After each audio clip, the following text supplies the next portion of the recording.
Hi. My question is, I've been experiencing Abraham for about a year now, and it's quite interesting, and I'm really enjoying it where it's putting me. But the question that keeps coming up to me is, if it's so wonderful where you are, why do we choose to come back? Because there is nothing more wonderful than to be physically focused and in tune with that. That's even better. In other words, you understand that expansion comes from the exploration of the variety. And expansion is what is most sought after. And since it's understood from non-physical that you can have expansion in joy, then you come. It's only after you get here that you forget that you can have it in joy. You think you can't have it in joy. So then you ask that question. You think that you're sacrificing the good times for expansion. You don't have to. But then why do you need contrast? If we have everything we need, why do we need contrast? Because you can't stand still. And without contrast, you can't expand. When things are really, really good, you say, okay, hold it right there, hold it right there, hold it right there, hold it right there, hold it right there, hold it right there, hold it right there. Hold it right there, hold it right there. Yeah, hold it there. Hold it right there. Hold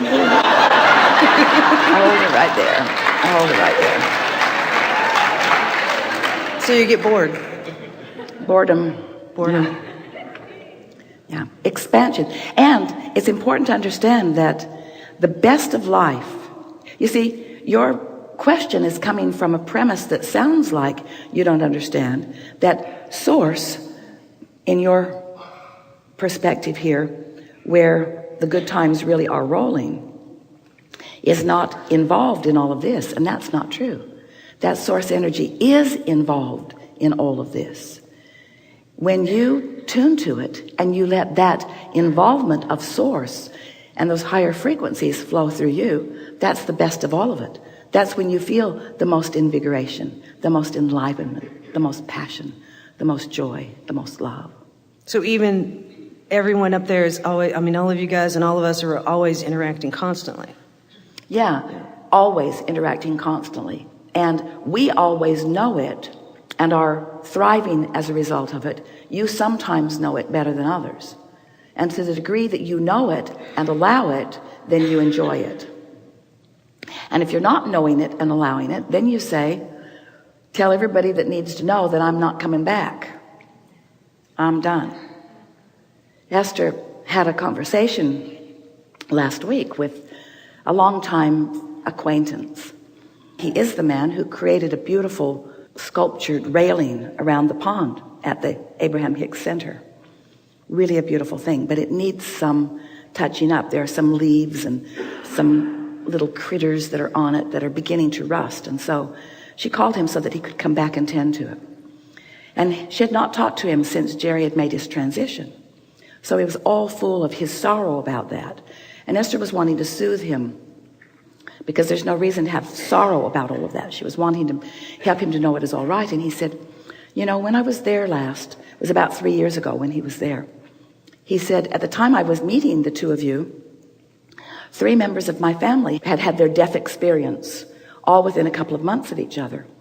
And he said, I was talking to a man who said to me, do you know why Jesus cried when he brought Lazarus back from the dead? And Esther is listening, and he said, do you know why? And Esther said, why? And he said, because he was sad that he was bringing him back from a good place to a not good place. Esther literally did a spit take with her tea. They were on the telephone.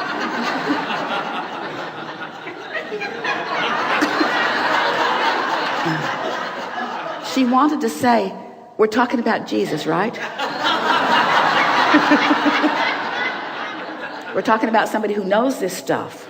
In other words, surely somebody who knows that wouldn't do that if that wasn't a good idea. There must be something lost in translation here.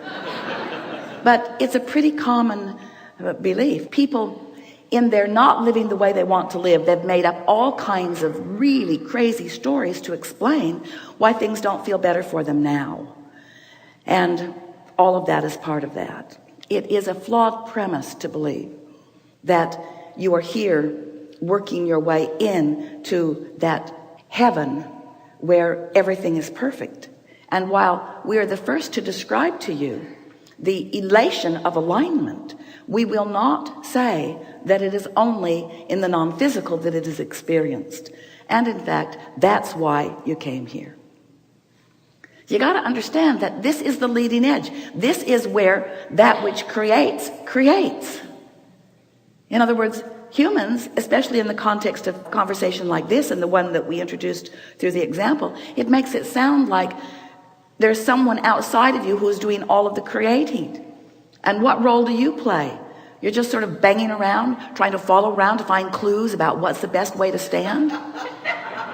Oh, let's stand over here for a while. No, this isn't it. Over here. No, this isn't it.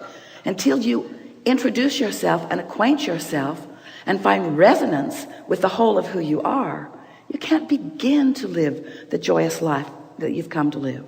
And it's our promise to you that once you consistently tap in to that pure positive energy and you allow that confidence and that worthiness and that love to flow through you moment by moment here, you'll discover that heaven on earth is really what it's all about. And anything else is a big misunderstanding. Thank you. Yeah.